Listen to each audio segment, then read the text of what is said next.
we come together as parents and grandparents, teachers and school administrators and friends of public education to say to our elected leaders in Columbia, enough is enough. Over the last 2 years, our legislature has cut public education funding by $600 million, and they propose an additional cut of $104 million, taking us back to 1995 levels in the 2010-2011 school year. Why?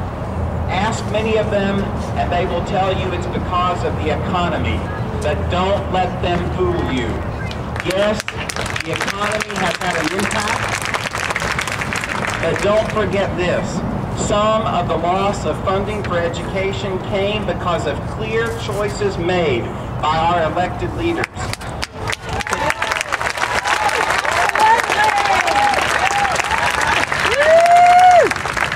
To change a modern political phrase just a bit, when it comes to public education cuts, it's not just about the economy, stupid.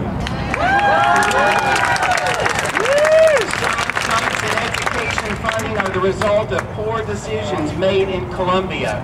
In 2006, school boards, administrators, tax law experts, economists, and public education groups pleaded with the General Assembly not to pass the property tax legislation known as Act 388.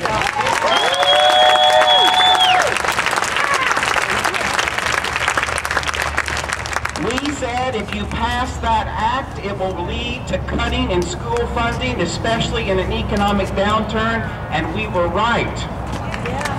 Study after study proved it so, and yet they passed the act anyway. They pinned school funding on volatile sales tax revenues and then acted surprised when education funding was down.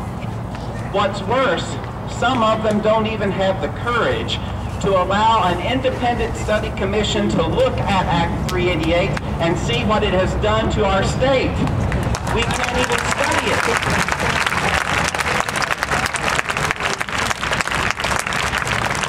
Enough of that. Foolishness is enough.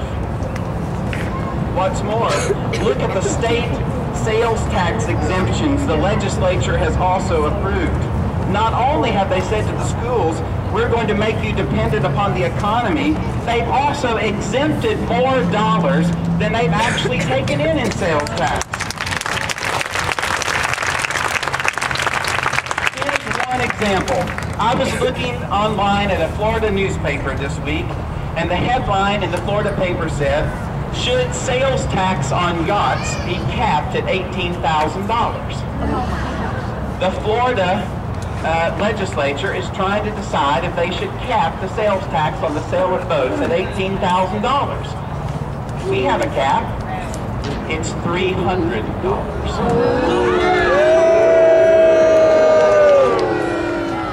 Florida is debating whether to cap sales tax on boats at $18,000, and we are funding schools with property tax and capping boats at $300. This shortfall in education funding is not just because of the economy. It's about decisions made in Columbia that hurt our schools and hold back our children. Enough? Yeah. It's time to call our legislature. It's time to call the governor to account for the havoc they have wreaked on public schools. It's not all about the economy. Now, I do want to say that not all of our legislative representatives are the problem. Many of them know and support public education, and they're doing their level best to help us with funding.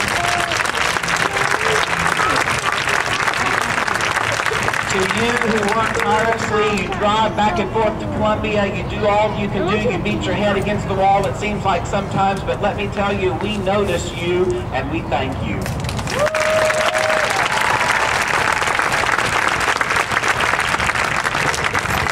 I'm here as a parent and a friend of public education, and not only am I here to say enough is enough, but I'm also here to say to our elected leaders, find a way. Yeah. Find a way. Yeah. Find a way to fund elementary schools so that children do not lose access to science teachers and labs even in the youngest of classes.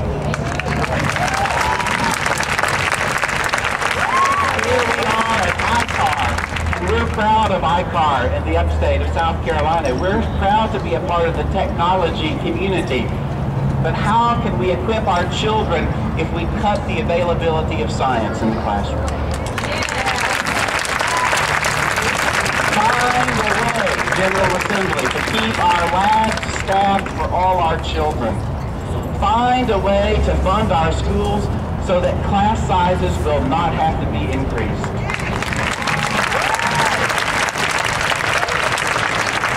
We know that smaller class sizes raise academic performance, but we are going to do just the opposite because of the funding. Find a way to stop it.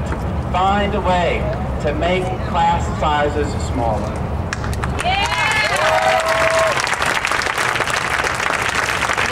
Find a way to keep our teachers and administrators from having to be furloughed.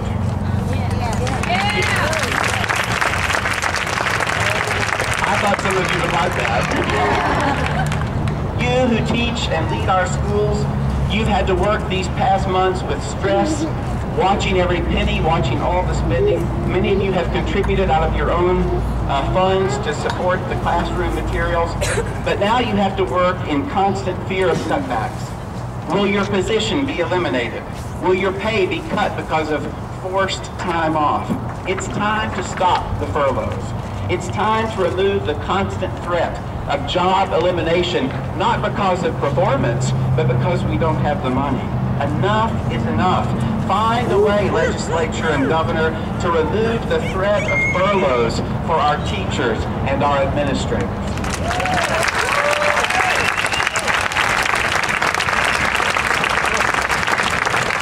Find a way to get our children off of a school bus system where in Greenville County the average mileage on a school bus is over 200,000 miles and where breakdowns occur daily.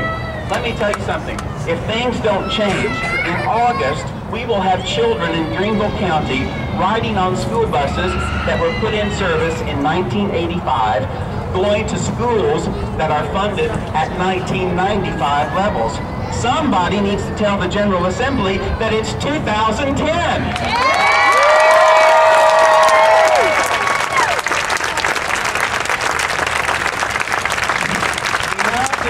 It's time to equip our children for the 21st century, not the 20th century. It's time for the legislature to examine Act 388 and revisit the negative consequences of building a tax system for schools that's too heavily dependent upon sales tax.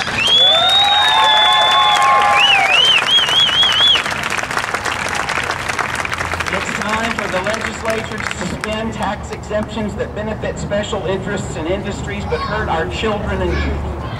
It's time for the legislature to stop issuing mandates to school districts without funding those mandates.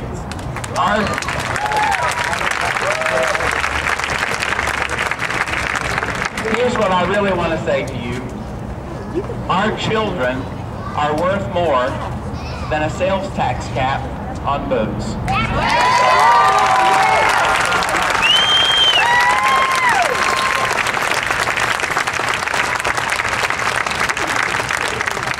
Our children are worth more than exempting expensive property from school operating costs.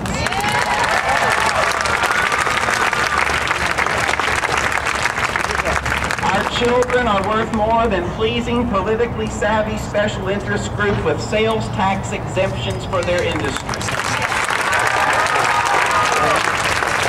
Enough is enough.